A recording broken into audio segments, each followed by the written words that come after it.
Bismillahirrahmanirrahim. Assalamualaikum warahmatullahi wabarakatuh. Alhamdulillahi rabbil alamin. Wassalatu wassalamu ala asyrafil mursalin Sayyidina Muhammadin wa ala alihi wa ashabihi ajma'in, amma ba'd. BKM Masjid Jami Al-Ikhlas yang saya hormati, bapak-bapak, ibu-ibu, serta anak-anak kami, seluruh jamaah salat maghrib dan jemaah pengajian rahimakumullah. Tidak bosan-bosan kita menyampaikan alhamdulillah berbagai nikmat yang telah dianugerahkannya buat kita.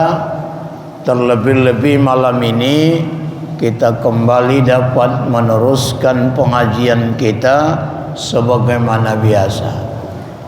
Salawat dan salam kepada Rasulullah Muhammad sallallahu alaihi wasallam. Allahumma salli wa sallim wa barik alaihi. Semoga kita beroleh syafaatnya. Kalau kemarin subuh kita kaji surah Al-Ma'un, malam ini kita teruskan Suratun Nasri. Udah belum? Suratun Nasri artinya adalah pertolongan. Suratun Nasri ini adalah terdiri dari 3 ayat. Makanya termasuk surah favorit juga lain. Sering dibaca dalam sholat dan tergolong pada surah Madaniyah yang turun setelah Nabi hijrah ke Madinah. Pada tahun ke-8 Nabi hijrah ke Madinah, tanggal 20 Ramadan,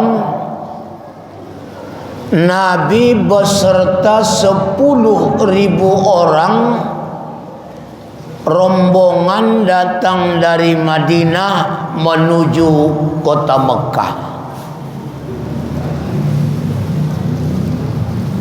Setelah rombongan Nabi 10.000 orang ini sampai di perbatasan tanah halal dengan tanah haram, selalu dibuat tandanya seperti gapura. Ya. Maka Nabi membaca memasuki tanah haram, inna fatahna laka fatham mubina. Surah Al-Fatah ayat 1. Lalu rombongan ini masuk ke tanah haram. Dulu di waktu pasukan bergajah datang bermaksud menghancurkan Ka'bah, di perbatasan itu juga lah gajah ini berhenti, tidak mau melangkahkan kakinya lagi masuk ke tanah haram.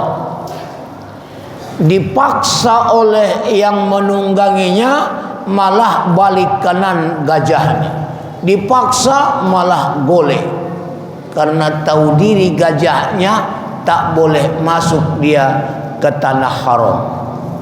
Cuman yang menunggangi ini lebih gajah dari gajahnya, lebih binatang, nggak tahu diuntung. Nah, kemudian berita kedatangan Nabi membawa rombongan ini sudah viral di kota Mekah. Maka kafir Quraisy kota Mekkah pun ada yang merasa ketakutan mendengar berita ini, sehingga mereka berondok, bersembunyi, ada yang di rumah tak berani keluar.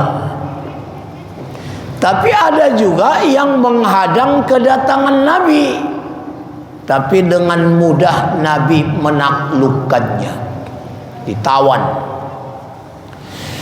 Kemudian Nabi pun tawaf di Baitullah, naik unta, tawaf.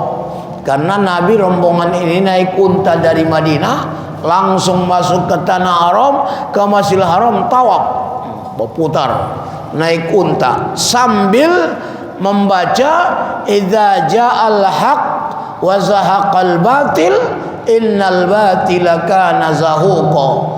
Kalau sudah datang yang hak, lenyaplah yang batil. Sambil tawaf di Baitullah juga sambil menghancurkan patung-patung yang 360 patung dulu mengelilingi kota Mekkah itu, ke Ka'bah itu. Ada 360 patung mengelilingi Ka'bah itu dulu. Sehingga di permulaan Islam banyak juga yang enggan tawaf di situ. Kenapa? Karena itu dulu tempat patung. Benar itu memang. Tapi patungnya ini pun hancur berantakan, habis rata dengan tanah, tidak tinggal satu pun. Kalau Nabi Ibrahim kan ditinggalkannya yang paling besarnya. Nabi nggak ada ditinggal, habis rata 360 patung. Kok banyak kali patungnya? Karena mereka begitu, Pak. Buat patung dibuat sesembahan. Kalau udah bosan, buat patung lagi. Pindah Tuhan. Karena ada bosan orang tuh menengok Tuhannya itu. Bosan. Ada pula orang bosan menengok Tuhannya. Itulah itu kelakuan mereka. Makanya banyak patung. Habis semua patung di sekeliling Ka'bah, Nabi pun sudah siap tawaf. Lalu Nabi solat sunat 2 rakaat. Udah Nabi solat sunat 2 rakaat, dipanggilnya tadi orang kafir Quraisy yang coba menantang melawannya. Lalu dipanggil. Nabi berkata kepada mereka, sekarang kuapainlah kalian. Dulu kalian menyiksa kami, mengganggu kami, malah pernah rencana membunuh. Sekarang aku sudah datang berserta 10. Kuapainlah kalian. seperti mau balas dendamnya, tapi Nabi tidak pernah balas dendam. Nggak ada dendam di hati Nabi. Kayak ibu-ibu juga lah kurasa ya. Ibu-ibu juga nggak pernah dendam menengok lakinya. Ada juga itu Pak, nengok lakinya pun dendam dia. Kapan kau udah tunggu tua kau dulu, kupindahkan kau ke kamar belakang biar menerawang otakmu di sana. Kadang-kadang Nabi tak ada dendam, ada. Cuman mobnya lah itu ya, kuapainlah kalian. Mereka pun menjawab, engkau adalah orang baik dan keturunan orang baik, dan bahkan engkau adalah Nabiur Rahmah, Nabi yang menjadi rahmat. Memang benarlah pula itu dah. Allah sendiri menyatakan, wa ma arsalnaka illa rahmatan lil alamin. Tidak kami utus engkau Muhammad kecuali menjadi rahmat bagi sekalian alam. Semua seluruh alam. Tidak cuma rahmatan linnas atau rahmatan lil mu'minin, tidak, lil alamin, seluruh alam. Jadi apalah rahmatnya Nabi Muhammad buat orang kafir? Ya rahmatnya Nabi Muhammad buat orang kafir, ditunda azab buat orang kafir di akhirat.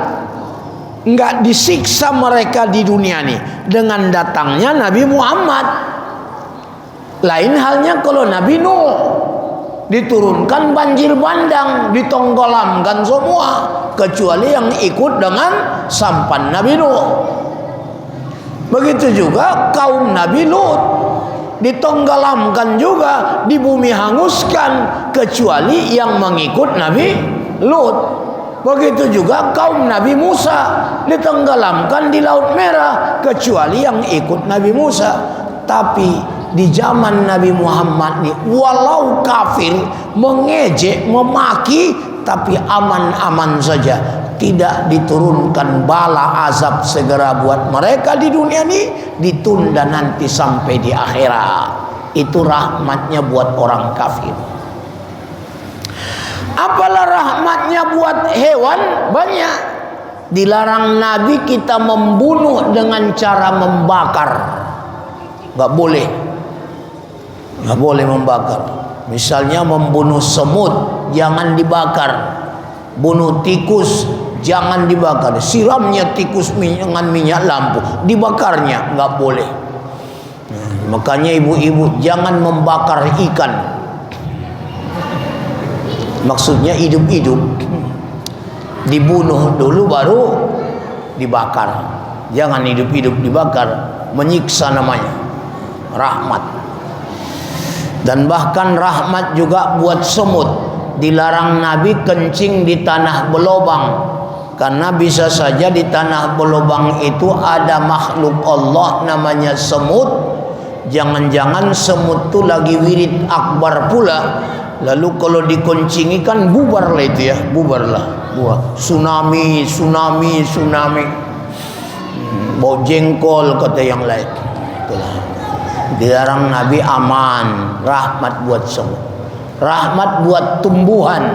Dilarang Nabi istinja dengan daun yang dimakan orang daunnya. Daun ubi, daun bayam, daun sawi. Kalau daun jelatang sahnya itu asal tahan awak. Jadi begitulah, lebih kuranglah, banyaklah rahmatnya. Apalagi buat ibu-ibu, wah, banyakkan rahmatnya. Sebelum lahir Nabi Muhammad, asal lahir wanita dikubur hidup-hidup. Lahir Nabi Muhammad dilarangnya, makanya masih bernapas ibu-ibu sampai sekarang. Kalau tidak, udah dari dulu tak bernapas lagi ibu-ibu. Dinaikkan lagi derajatnya. Tidak cuma itu, supaya tinggi derajat mahal wanita itu, disuruh Nabi pula lagi ada hijab, ada jilbab, ada khimar ya. Ada 3 itu. Hijab ini tire, jilbab baju, khimar tutup kepala, supaya berharga ibu-ibu. Ditambah lagi, dulu dijual beli wanita, dilarang Nabi, nggak boleh menjual manusia. Kalau pengen wanita nikahi, syaratnya bayar mahar. Udah naik lagi mahal warga wanita. Sesudah dinikahi, maka si laki-laki wajib dia membelanjai istrinya, wajib dia memberi pakaian istrinya, wajib dia memberi tempat tinggal istrinya, wajib dia melindungi istrinya, wajib dia menyayangi istrinya. Ya, mulailah naik derajat wanita, berharga ya Bu. Bu. Nah, lagi-lagi surga di bawah telapak kaki ibu. Lagi-lagi, bahkan dunia ini adalah perhiasan.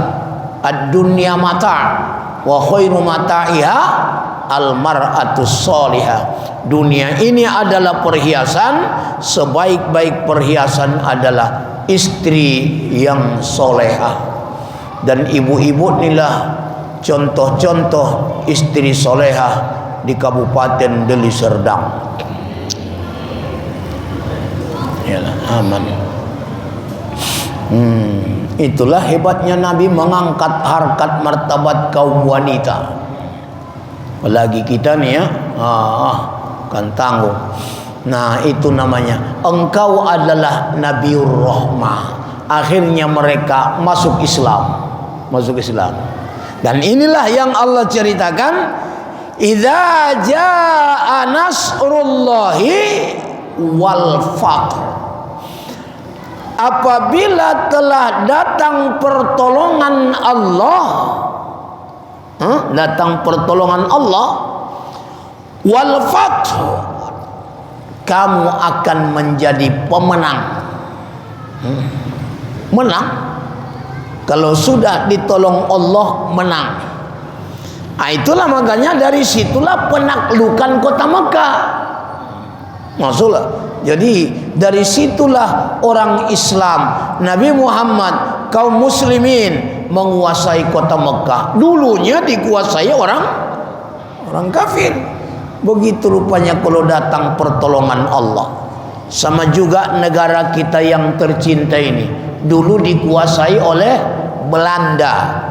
Kemudian tanggal 17 Agustus 45, atas berkat rahmat Allah yang maha kuasa, atau sekarang ya kan itulah berarti kemerdekaan kita Indonesia ini atas pertolongan Allah.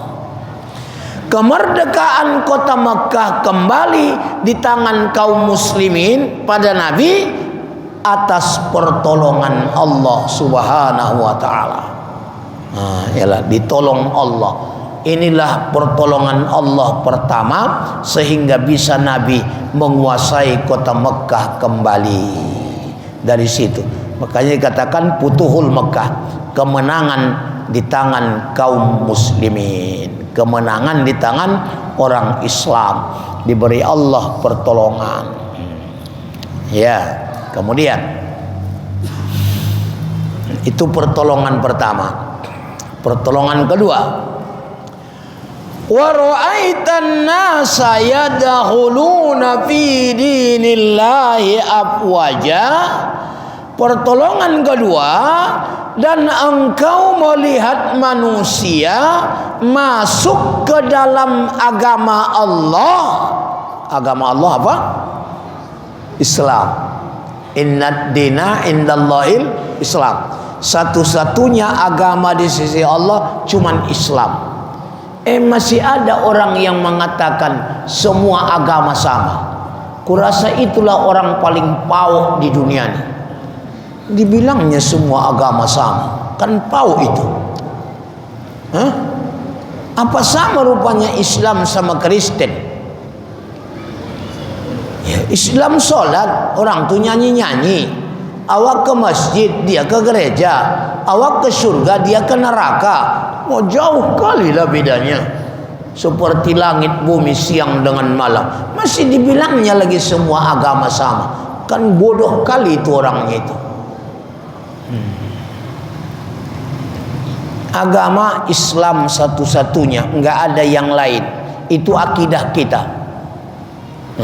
Kalau masih dikatakannya semua agama sama, udah murtad kurasa itu. Jadi engkau melihat manusia masuk ke dalam agama Allah Islam afwaja, berbondong-bondong, rame-rame. Orang Mekah masuk Islam, bersyahadat rame-rame. Dari luar kota Mekah berdatangan dari penjuru-penjuru, pedesaan menyatakan dirinya masuk Islam. Datang berbondong-bondong. Padahal dulu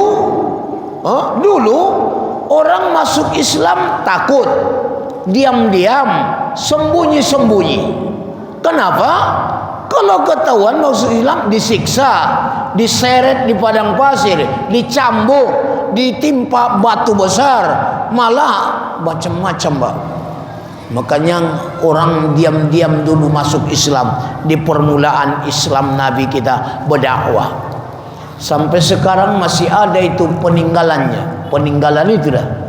Yaitu kalau solat siang dibaca sir, solat malam dibaca Nabi jahar. Apa sebabnya? Karena kalau solat siang dibaca jahar, orang-orang kafir mengetahui Nabi lagi solat. Karena orang masih lalu lalang di pasar. Disiksa lagi dua, dilempari sama kotoran unta, diselimutkan kulit unta lagi basah-basah di punggung mereka, lagi ruku sujud, disiksa lah. Itulah di permulaan Islam. Makanya setelah sholat zuhur asar dibaca Nabi sir, nggak kuat, pelan. Tapi sholat maghrib, isya dan subuh dibaca Nabi jahar. Kenapa dijaharkan? Sudah pada masuk rumah orang, nggak ada lagi orang lalu lalang di jalanan, sehingga Nabi baca pun jahar, tidak ada yang mengganggu. Sampai sekarang masih begitu. Kenapa begitu? Padahal kalau kita jaharkan zuhur asar nggak ada yang ganggu. Ittiba Nabi, kita mau ikut Nabi. Nabi buat begitu, kita ikut. Nah, andaikanlah kita jaharkan sholat zuhur sama asar bacaannya, itu enggak batal, cuman makruh. Atau sholat maghrib, isya sama subuh disirkan imam itu enggak dijaharkan juga sah, hanya makruh. Artinya tak usah pada muparaqah itu, muparaqah ya, ikuti aja, tetap berimam walaupun disirkannya ya. Itu pertinggal itu Pak, pertinggal di permulaan Islam, nggak berani jahar, sir kalau siang, jahar kalau malam. Jadi dulu orang masuk Islam diam-diam, sembunyi-sembunyi karena takut disiksa. Nah, pertolongan Allah setelah Futuhul Makkah, datanglah orang masuk Islam berbondong-bondong, beramai-ramai, semua masuk ke dalam abwaja. Lalu masuknya orang Islam berbondong-bondong, buat yang masuk itu namanya hidayah. Mereka dapat hidayah. Orang Nabi dan kaum muslimin yang mengajak mereka itu masuk Islam berhasil, itu nikmat. Jadi buat yang mengajak nikmat, buat yang diajak hidayah. Sama juga BKM Masjid Jami Al-Ikhlas. Kalau sudah datang orang berbondong-bondong sholat berjamaah ke Masjid Jami Al-Ikhlas nih, berarti yang datang itu dapat hidayah. BKM dan semua perangkatnya nikmat buat mereka, karena senang hati mereka, berhasil mereka BKM mengajak orang memakmurkan masjid sholat berjamaah. Apalagi udah kita kaji kemarin ya, hukum sholat berjamaah ada 4. Kalau Imam Syafi'i memandang sunnah muakkadah, sunat muakkad. Tapi walaupun sunat muakkad, Imam Syafi'i tetap berjamaah sholat, bukan meringankan. Abu Hanifah mengatakan fardu kifayah, artinya 2 orang pun berjamaah di kampung tuh udah sah. Nah, tapi kalau tidak ada, berdosa semua orang kampung. Yang ketiga berpendapat sholat berjamaah fardu ain, artinya berdosa kalau tidak berjamaah. Sah tapi dosa. Yang keempat, syarat sah sholat, tidak sah sholat kalau tidak berjamaah. 4 inilah hukumnya itu. Yang paling paten mana? Ibu-ibu rasa paling paten yang 4 itu yang mana? Yang mana? Yang pertama. Berarti malas ibu-ibu nih Seljo. Memilih yang pertama berarti malas itu. Maunya dipilih nomor 4. Tidak sah kalau tak berjamaah, maka diwajibkannya dirinya sholat berjamaah. Udahlah, pokoknya kalau datang orang berbondong-bondong, yang datang tuh dapat hidayah lah itu. Jadi kita nih semua yang hadir nih dapat hidayah lah ini. kemudian datangnya orang buat BKM itu nikmat. Jadi kalau sudah nikmat, maka tugas BKM bagaimana yang masuk berbondong-bondong dibenahi. Kayak Nabi, udah masuk orang berbondong-bondong masuk Islam. Tugas Nabi membersihkan keislaman, membersihkan mereka dari nilai-nilai jahiliyah. Karena ibarat kayu udah ditebang, udah tumbang, tapi akarnya masih ada, sisa-sisanya masih ada. Ya kayak Indonesia juga, dulu kan agama Hindu atau Buddha? Indonesia Hindu ya, sebelum Islam Hindu. Sudah masuk Islam, sisa-sisa Hindu itu masih terbawa-bawa sesudah Islam. Misalnya sesajen, itu kebiasaan agama Hindu. Tidak ada sesajen dalam agama Islam. Tapi masih ada nggak orang Islam terus memakai sesajen sampai sekarang? Oh banyak. Mau pesta dia dibuatnya lah nasi, sayur selengkapnya, pisang, kopi di kolong tempat tidur. Ketika ditanya untuk siapa, untuk arwah leluhur. Itu Yahudi. Itu Hindu, itu peninggalan agama Hindu. Masih ada yang mengerjakan sampai sekarang? Bu? Masih ada? Jangan-jangan ibu ini masih ngerjakan dulu. Agama Hindu. Itulah tugas kita, membersihkan itu. Kalau teringat arwah leluhur nggak minum kopi lagi, nggak makan rondang, nggak makan pisang. Tapi makanan mereka pahala. Sedekahkan kopi itu, pisang rondang itu sedekahkan, niatkan pahalanya untuk arwah leluhur. Begitu cara Islam. Bukan disasajenkan pula mubazir, syirik, segala macam ya. Itu termasuklah itu. Kemudian punya keyakinan benda-benda punya kekuatan, sehingga dia berlindung pada jerango, berlindung dia pada bawang putih tunggal, orang hamil bawa gunting. Itu semuanya itu. Masih ada orang hamil bawa gunting. Bawa guntingnya nggak apa-apa karena tukang jahit dia. Yang masalah kalau dia berlindung pada gunting, itu dan sebagainya lah. Itu penting. Itulah mau dibersihkan itu.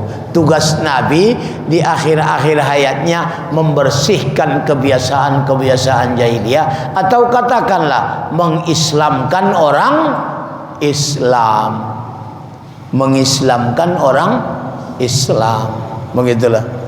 Udah masuk Islam, tapi masih ada yang belum Islam. Itu mau diislamkan lah itu. Sesuai ya. Nah, Bapak Ibu Saudara yang dirahmati Allah, itulah tugas Nabi di akhir-akhir hayatnya. Ibu-ibu, bapak-bapak, surah yang paling akhir turun diterima Nabi surah apa? Kalau ayat Al-Maidah ayat 3. Kalau ayat itu terakhir. Tapi kalau surah, ini dia. Inilah surah terakhir turun buat Nabi. Habis An-Nasr ini, Al-Maidah ayat 3. Itu penutup. Makanya turunnya surah ini merupakan sinyal buat Nabi bahwa ajalnya sudah dekat. Sinyal, tanda-tanda. Kita pun udah banyaknya sinyal buat awak nih, tanda-tanda dekat ajal. Ya, uban sudah menabur. Ditambah lagi mata kabur. Kemudian kulit sudah kendur. Gigi sudah gugur. Makanan sudah bubur. Udah dekat liang. Iyalah gitu. Itu sinyal ya. Banyak sinyal dekat-dekat mati. Nabi pun inilah sinyalnya turunnya idza jaa nasrul fatu, sinyallah ini buat Nabi bahwa ajalnya sudah dekat. Lalu Allah Subhanahu wa taala memerintahkan bagi semua orang yang sudah dekat-dekat mati.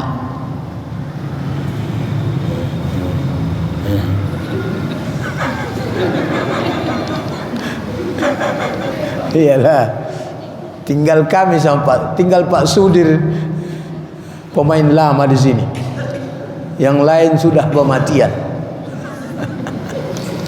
Iya, belum direhab ini dulu. Wah, ayahnya Pak Misnan, kawan beliau ini, betul nggak?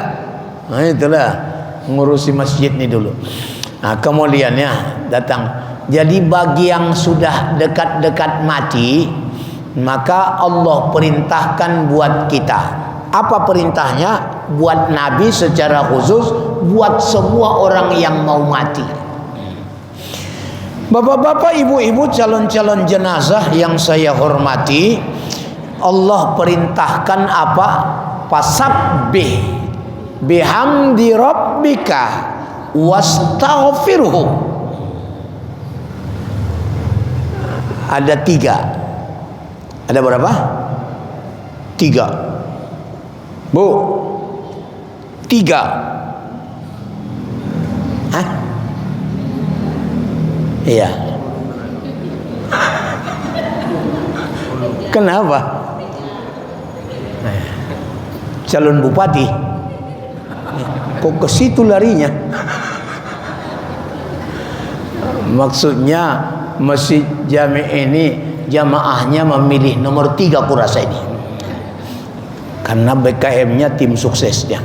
Baik, ada 3 perintah Allah buat kita yang sudah dekat-dekat mati. Karena begini, Nabi lahir baik, waktu anak-anak baik, remaja baik, orang tua baik, panglima perang baik, kemudian kepala negara baik. Maka Allah menginginkan matinya Nabi kita nih mati baik. Jadi bagi segenap orang yang pengen matinya mati baik, Allah perintahkan pada kita 3. Pertama, fasabbih, maka perbanyaklah tasbih. Tasbih itu apa? Subhanallah.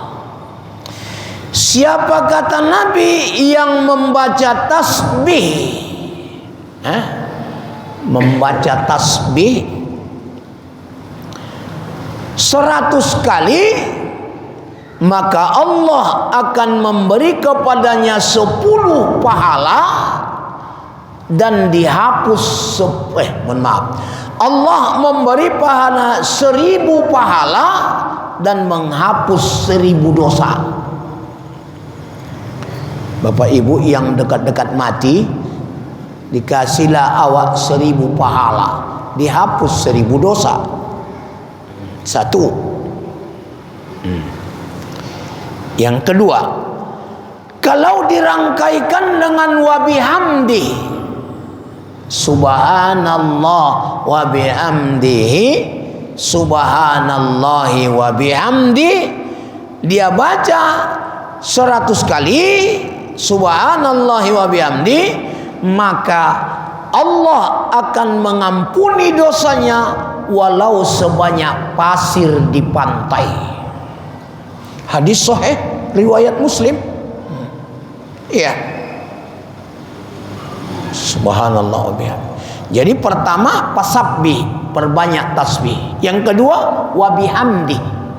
Fasabbih bihamdi, alhamdulillah. Kemudian wastaghfirhu, perbanyak istighfar, astaghfirullahaladzim. Nabi kita saja tidak ada dosanya, tidak ada sudah diampuni dosa yang lalu dan dosa akan datang, tetapi Nabi masih beristighfar 100 kali dalam 1 hari.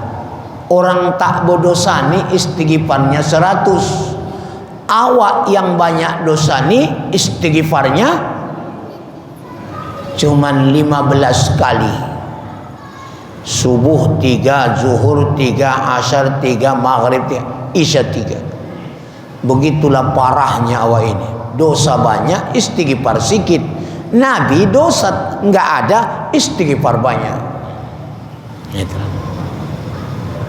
Jadi yang 3 ini adalah perbanyak fasabbih bihamdi rabbika wastaghfir. Ini perintah Allah ya. Jadi 2 ayat pertama pertolongan, ayat terakhir perintah. Perintah Allah ini langsung direspon Nabi. Itulah hebatnya Nabi dan sahabat-sahabat, sebaik datang perintah langsung mereka amalkan. Sejak itu Nabi pun membacalah 3 hal ini. Fasabbih bihamdi rabbika wastaghfirhu, tasbih, tahmid dan istighfar langsung dibaca Nabi ini di waktu ruku salat. Doa Nabi, subhanakallahumma rabbana wa bihamdik Allahumma ghafirli. Bukhari, Muslim. Jadi mana tahu Bapak Ibu Saudara kita ruku, apa doa ruku? Subhanakallahumma rabbana wa bihamdik Allahumma ghafirli. Bukhari, Muslim. Bacalah itu di waktu ruku dalam sholat.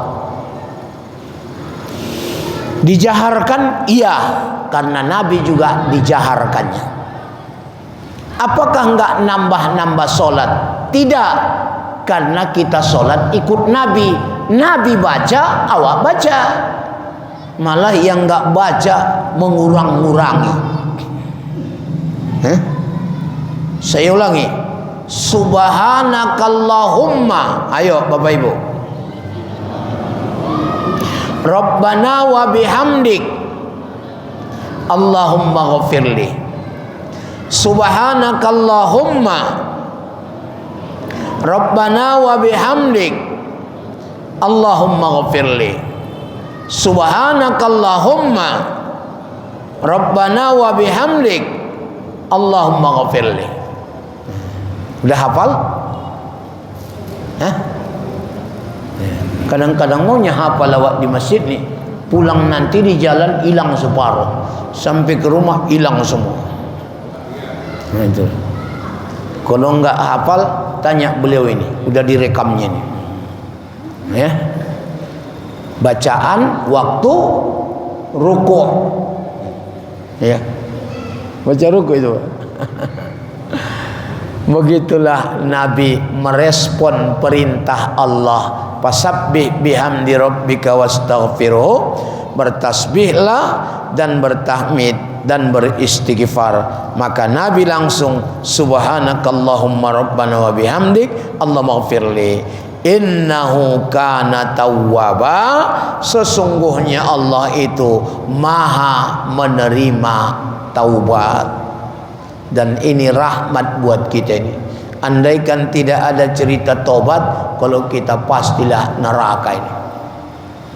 Kalau tidak ada cerita tobat, pastilah ke neraka. Kenapa? Karena banyaknya dosa awak. Jangan-jangan tiap hari awak berdosa. Iya Pak. Jangan-jangan tiap hari berdosa. Ya.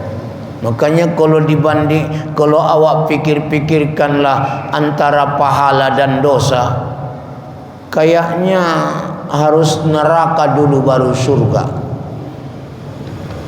Iya, jujur aja lah awak. Karena taunya pula awak beberapa kali ibadah awak, solat awak. Taunya awak pula berapa rupiah impak awak. Taunya awak hampir tiap hari awak berdosa. Dari mana jalannya mau langsung ke surga? Kadang-kadang agak tipis harapan awak mau langsung.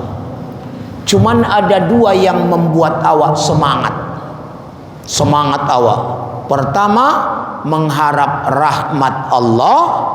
Yang kedua, mengharap syafaat dari Rasulullah sallallahu alaihi wasallam. Dengan rahmat Allah dan syafaat dari Rasulullah, awak pun semangat langsung masuk surga. Iyalah.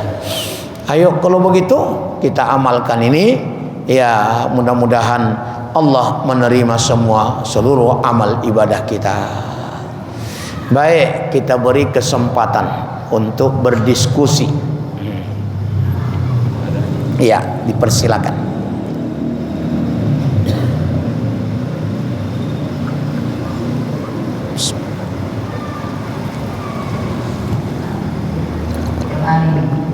Assalamualaikum warahmatullahi wabarakatuh. Waalaikumsalam warahmatullahi wabarakatuh. Terima kasih Ustaz atas pencerahannya di waktu ini. Yang pertama ini saya tanya Ustaz, tadi Ustaz mengatakan bahwasanya kita akan selalu merindukan, memimpikan dan menginginkan pertolongan Allah. Nah, bagaimana dengan orang yang istidrak Ustaz? Apakah orang itu akan mendapatkan pertolongan? Yang kedua Ustaz, ini yang terakhir tadi itu Ustaz, waktu ruku, kalau ini pernah saya tanyakan dulu Ustaz, cuma saya lupa Ustaz, saya tanya sama Ustaz siapa saya tanyakan dulu pada saat subuh pagi atau siang subuh pagi. Saya mengatakan kalau kami di Minang dulu memang ruku itu selalu bacanya subhanallah wa firli.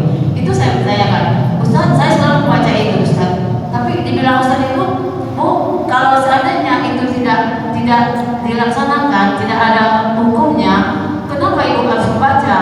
Kenapa ibu nggak membaca subhanallahil azim wa bihamdihi? Terakhir saya berpikir sendiri Ustaz, apakah selama ini saya salah apa yang Ustaz katakan tadi itu? Sebenarnya itulah yang saya baca gitu Ustaz. Iya. Jadi saya terpengaruh jadinya Ustaz. Yang dulunya saya membaca subhanallahil,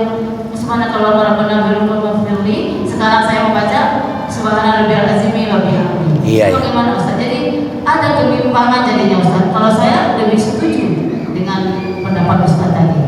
Itu bagaimana itu Ustaz? Terima kasih. Istidrak adalah termasuk pertolongan Allah buat orang kafir, ya, atau orang maksiat. Karena semua pertolongan Allah, cuman istidrak namanya. Kalau untuk kita kan bisa ma'unah, ya, bisa karomah. Untuk orang kafir istidrak. Jadi kalau ada orang kafir misalnya membuat pengobatan di lapangan dengan menyebut Yesus segala macam lah, sembuh, istidrak. Arti istidrak itu supaya dia, karena tak ada harapannya lagi dia dapat hidayah, maka diberikan kepadanya supaya semakin jauh kesesatannya. Itu istidrak. Jadi jelek dia. Allah berikan istidrak buat orang kafir supaya semakin betah dia di kekafiran itu, karena tidak ada harapan lagi masuk Islam. Yang kedua, semua hadis itu Bu, subhana rabbiyal azim hadis, subhana rabbiyal azimi wa bihamdi hadis, subhanakallahumma rabbana wa bihamdik allahumma ghafirli hadis.